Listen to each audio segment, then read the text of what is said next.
আপোনাক বাৰু কেনেকুৱা জীৱন লাগে? ঠিক ঠাক খাই বৈ আৰামছে চলি আছে এনেকুৱা এটা জীৱন?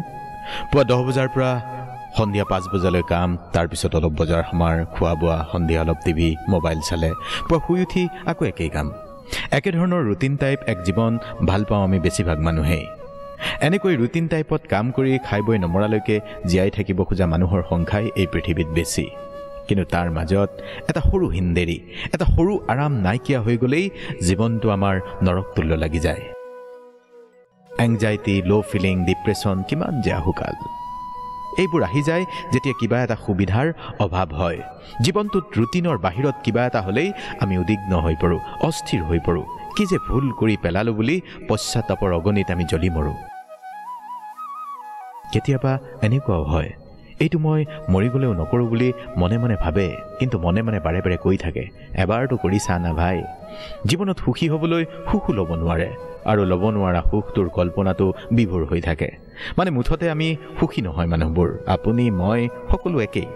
সুখী হোৱা বুলি সুখৰ চোলা এটা পিন্ধি ওচৰ চুবুৰীয়াৰ আগত মিছাকৈ হাঁহি দেখুৱাই সুখী হোৱাৰ অভিনয় কৰোঁতেই জীৱনটো পাৰ হৈ যায়। ভিতৰি আপুনি মুঠেই সুখী নহয়। কিয় এনেকুৱা হয়? সঁচা কথা ক'বচোন, সেই যে কৈশোৰৰ আপুনি ল'ৰাটো বা ছোৱালীজনী, আজি আপুনি নহয়। আজি আপুনি সুখী হ'ব পৰা নাই। বহাগৰ দুপৰীয়া এপাত কেঁচা আম চোবায়ো জীৱনটো সুখেৰে ভৰপূৰ বুলি ভাবিব পৰা অনুভূতি আজি আপোনাৰ নাই। আজি আপুনি সুখী হ'বলৈচোন পাহৰিয়ে পেলালে। কেতিয়াবা ভাবি চাইছেনে আপুনি কিয় এই জীৱনটো পালে? এই যে জীৱনটো আপুনি পালে, জীৱনটোৰ কিবা লক্ষ্য উদ্দেশ্য আছেনে? কিছুমানে ভাবে গাড়ী এখন কিনিম, ঘৰ এটা নিজাকৈ কৰিম, বিয়া এখন পাতিম, সংসাৰ আগবঢ়াম। এনেকুৱা এটা জীৱনটো সকলোৰে আছে। এনেকুৱা এটা জীৱন বহুতেই কম বা বেছি কষ্ট কৰি হ'লেও পাইছে, গাড়ী লৈছে, ঘৰ হৈছে। তথাপিও কিন্তু জীৱনৰ সুখ ল'ব পৰা নাই, জীৱনটো মোহনীয় কৰি তুলিব পৰা নাই।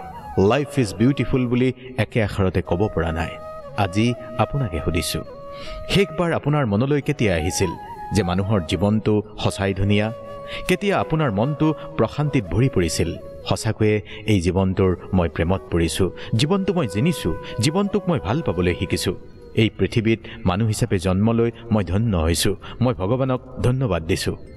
এনেকৈ চাগে আপুনি বহুদিন ধৰি কল্পনাই কৰিব পৰা নাই, ভাবিবই পৰা নাই। ৰ'ব, ভিডিঅ' এতিয়া স্কিপ কৰিবৰ হোৱা নাই। জীৱনত বহুত ব্যস্ত হৈয়ে আধা চায়ে বহু ভিডিঅ' স্কিপ কৰিলে আপুনি। আধা কথা জানি লৈ সকলো জনাৰ হাবিয়াস পূৰণ কৰি আজি মৰি মৰি জীয়াই আছে আপুনি। হওঁতে জীৱন এটা আছে আপোনাৰ, কিন্তু এই জীৱনটো সুন্দৰ বুলি আপুনি মুঠেই ক'ব পৰা নাই। বেলেগৰ কথা বাদ দিয়ক, আজি নিজৰ ওচৰত সদ হওক, নিজকে সোধক, সুখীনে আপুনি? সুন্দৰ জীৱন এটাৰ অধিকাৰী নে আপুনি? হওঁতে দেখাত বাহ্যিক দৃষ্টিত আপোনাৰ জীৱনটোত সকলোৱে আছে। মৰমীয়াল সংগী আছে, ধৰি ল'লোঁ বিয়া পাতিলোঁ, শাহুৰ শহুৰ সকলোৱে আদৰ যত্ন কৰে। যদি বিয়া পতাই নাই তথাপিও আপোনাৰ ওচৰ চুবুৰীয়া আছে, ওচৰত সকলো আছে। ওচৰ চুবুৰীয়ায়ো সন্মান আদৰ কৰে, তথাপিওচোন কিবা এটা পোৱা নাই আপুনি। আজি নিজৰ ওচৰত একেবাৰেই ফাঁকি নিদিব।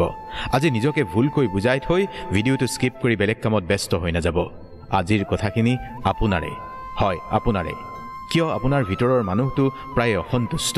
কিয় ভিতৰি জ্বলি মৰিছে আপুনি? কিয় এনে এক অপ্ৰাপ্তি আছে যাক আপুনি এতিয়াও পোৱা নাই?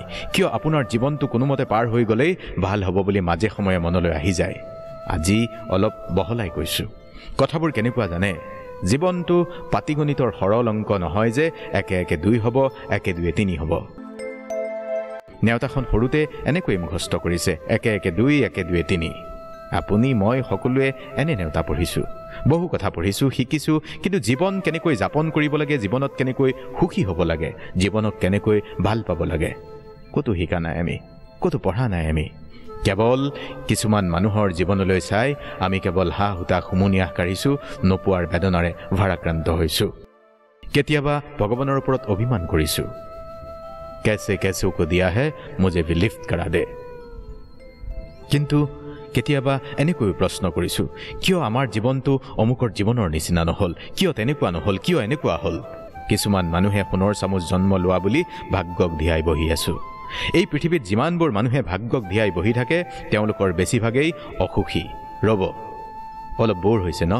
সমস্যাৰ কথা কৈ থাকি কিয়নো আমি জ্বলাজুইত ঘিউ ঢালিব লাগে?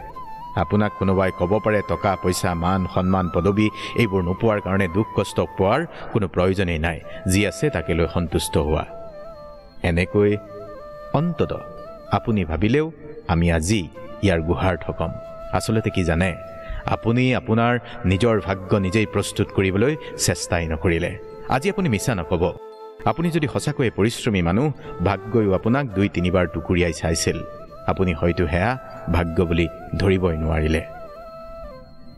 আজি মিছা নক'ব। আচলতে আপুনি আপোনাৰ জীৱনটোক মোহনীয় কৰাৰ চেষ্টাই নকৰিলে, নিজৰ জীৱনটোক সুন্দৰ কৰিবলৈ চেষ্টাই নকৰিলে। আজিৰ পৰা আৰু নহ'ব। আপোনাক আমি এনেকৈ এৰি দিব নোৱাৰোঁ। আজি আমি আপোনাক বুজি পোৱা জীৱনৰ আটাইতকৈ ডাঙৰ ৰহস্যটো ক'ম। জীৱনৰ প্ৰতিযোগিতাৰ দৌৰাদৌৰিত আচলতে যিয়ে নিজক হেৰুৱাই, সিয়ে তিল তিলকৈ যন্ত্ৰণাৰ মাজত জীৱনটো কটায়। সুখী হোৱাৰ, জীৱন মোহনীয় কৰাৰ সুযোগ পায়ো সেই সুযোগ হেৰুৱাই পেলায়। আজি যদি আপুনি জীৱন মোহনীয় বুলি ভাবিব পৰা নাই, কিয় জানে? আপুনি কৈশোৰতে নিজক হত্যা কৰি থৈ আহিলে। সঁচাকৈয়ে কৈছোঁ, আজি আপোনাৰ সৃজনীশীলতা ক'ত আছিল তাক চিনি নাপালে।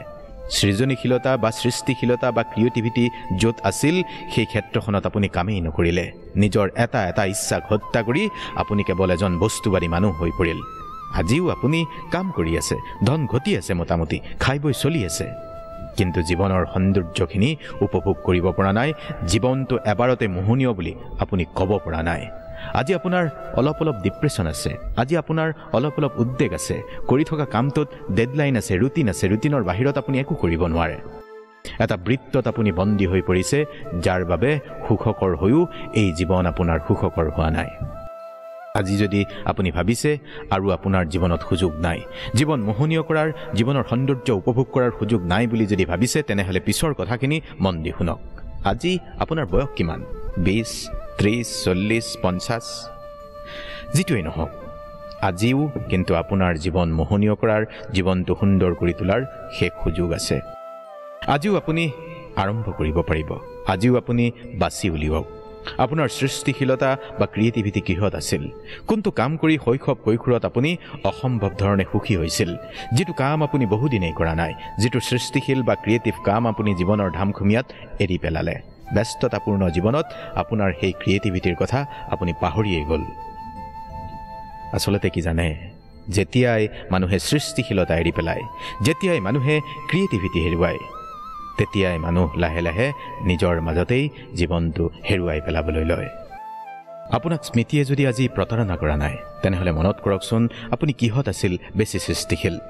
গৃহিণীসকলৰ ৰান্ধনীশালৰ ব্যস্ততা, কাৰোবাৰ চাকৰিৰ ব্যস্ততা, ব্যৱসায়ৰ ব্যস্ততা, এই সকলোবোৰৰ মাজত আমি মানুহে নিজৰ ভাল লগাবোৰ নিজেই এটা এটাকৈ কবৰ দি আহোঁ।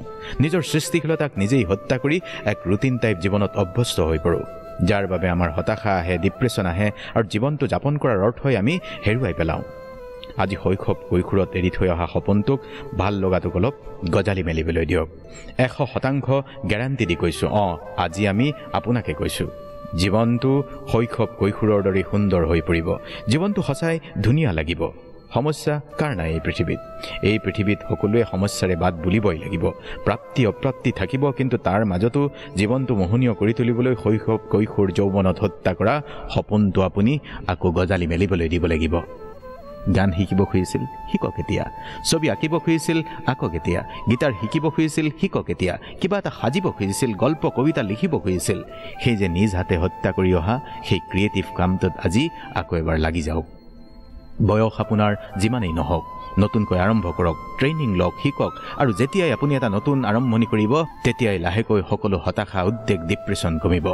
নিজৰ সৃষ্টিশীল কিবা এটা আৰম্ভ যদি কৰে, জীৱনটো মোহনীয় কৰাৰ প্ৰথমটো ঢাপত আপুনি আগুৱালে। এয়া প্ৰথমটো ঢাপ। আচলতে জীৱন কেতিয়া সুন্দৰ হয় জানে? যেতিয়া জীৱনৰ এক সুনিৰ্দিষ্ট লক্ষ্য উদ্দেশ্য থাকে। আপুনি ক'ব পাৰে, এতিয়া ল'ৰা ছোৱালী, সন্তান সংগীৰ সুখেই সুখ, সেয়াই জীৱনৰ আচল লক্ষ্য উদ্দেশ্য। আপোনাক আপোনাৰ দায়িত্ব কৰ্তব্য পালনৰ পৰা আঁতৰি চেলফিছ হৈ একো কৰিব কোৱা নাই। কৈছোঁ আপোনাক অলপমান সময় নিজৰ কাৰণে উলিয়াই সৃষ্টিশীল কিবা এটা শিকিবলৈ বা কৰিবলৈ। দ্বিতীয়তে, আপুনি জীৱনটোত বহুত কিবা কিবি কৰিলে, শিকিলে, বুজিলে, ধন ঘটিলে। আপোনাৰ অভিজ্ঞতাৰে কাৰোবাক কিবা এটা শিকাওক, আপুনি যিটো শিকাব পাৰে। ক'ব খুজিছোঁ, আপোনাৰ যদি কোনো এক বিশেষ বিষয়ত পাৰদৰ্শিতা আছে, শিকাওক। বহুত বেছি ডাঙৰ কিবা এটা কৰিব নোৱাৰিলেও, অংকত যদি আপুনি ভাল আছিল, ইংৰাজীত যদি আপুনি ভাল আছিল, ঘৰৰ কাষৰ দুখীয়া ল'ৰা ছোৱালী 2-3টাকে ফ্ৰীকৈ টিউশ্যন লওক। আৰু যদি জীৱনত বহুত ঘটিলে সঁচা অৰ্থত যাক সহায়ৰ প্ৰয়োজন তাক অলপ সহায় কৰক। মানে এই ধৰক শীতৰ দিনত কম্বল বিতৰণ কৰিবলৈ কোৱা নাই, আপুনি যদি পাৰে এজনক হ'লেও জীৱনত উপাৰ্জন কেনেকৈ কৰে সেয়া উপাৰ্জনৰ পথটো দেখুৱাই দিয়ক। আপুনি আদৰ্শ হওক। জীৱনটো কেনেকৈ মোহনীয় কৰিব পাৰি জানে? নিজক লগাবোৰ বেছিকৈ গোটাই নহয়, কাৰোবাৰ মুখত অলপমান হাঁহি বিৰিঙায়ো জীৱনটো সুন্দৰ বুলি উপলব্ধি কৰিব পাৰি। ইমানখিনিলৈকে যদি শুনিলে কি ভাবিছে? কাম আছে, সময় নাই, গোটেই ভিডিঅ'টো শুনিবলৈ ৰ'ব, আজি মিছ নকৰিব। আমাৰ আৰু কি হয় জানে? আমাৰ জীৱনবোৰত ব্যস্ততা বেছি। 8-10 ঘণ্টা অফিচ ব্যৱসায়, 8 ঘণ্টা শুওঁ, 2 ঘণ্টা অহা যোৱা, ঘৰৰ সকলোকে দিয়ক 1.5-2 ঘণ্টা, গা ধোৱা, খোৱা বোৱা, ৰন্ধা বঢ়া, এইবোৰত সময় গৈ গৈ আমি জীৱনটোত সাংঘাতিক ধৰণে ব্যস্ত হৈ যাওঁ। জীৱনটোত সকলো আছে, সময় নাই, কিন্তু নিজৰ বাবে অলপমান টাইম নাই। নিজৰ কাৰণে মানে আপোনাৰ কথাই কৈছোঁ, অলপমান জীৱনটো সুন্দৰ কৰি তুলিবলৈ চেলফিছ হওক। আপুনি কাৰোবাৰ সন্তান, কাৰোবাৰ সংগী, কাৰোবাৰ পিতৃ মাতৃ, অ'কে, তেওঁলোকক সময় দিয়াটো আপোনাৰ দায়িত্ব, কৰ্তব্য, কিন্তু নিজৰ কাৰণে অলপমান ৰাখক। অন্ততঃ আধা ঘণ্টা 40 মিনিট ব্যায়ামৰ বাবে, শৰীৰটোৰ বাবে ৰাখক, মেডিটেশ্যন যোগৰ বাবে ৰাখক, আৰু পাৰিলে আধা ঘণ্টা কেৱল নিজৰ সৈতে কথা পাতক।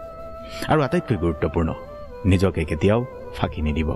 আজি আপোনাকে সুধিছোঁ, জীৱনত সংগী প্ৰেমাস্পদৰ বাহিৰে আৰু কোনো এনে বন্ধু নাইনে যাৰ সৈতে আৰ বেৰ নোহোৱাকৈ আপুনি সকলো কথা পাতিব পাৰে? বন্ধু এজন বা দুজন ৰাখক, সম্পৰ্ক ৰাখক, যাৰ সৈতে আপুনি সকলো কথাই শ্বেয়াৰ কৰিব।